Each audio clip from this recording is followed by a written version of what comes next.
দুনিয়ার কোনো কিছু হাসিল হয়ে যাওয়া এটা সফলতা নয়। একজন মুমিন মুসলিমের মর্যাদা আল্লাহর কাছে এক পাল্লায় যদি একজন মুমিন মুসলিমকে রাখেন, আরেক পাল্লায় পুরো পৃথিবীকে রাখেন। কেউ যদি পুরো পৃথিবীকে ধ্বংস করে দেয়, এটা আল্লাহর কাছে অত বড় অপরাধ নয়। একজন মুমিনকে যদি কেউ হত্যা করে, এটা যত বড় অপরাধ।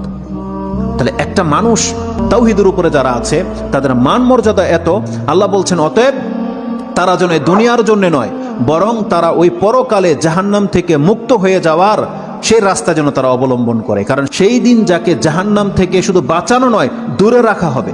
ওয়াউদখিলাল জান্নাহ, আর যাকে জান্নাতে প্রবেশ করিয়ে দেওয়া হবে, আল্লাহ বলছেন ফাকাদে ফাজ, এই হলো সফল কাম। কারণ জান্নাত এমন একটা জায়গা, এটা হচ্ছে চির সুখের জায়গা।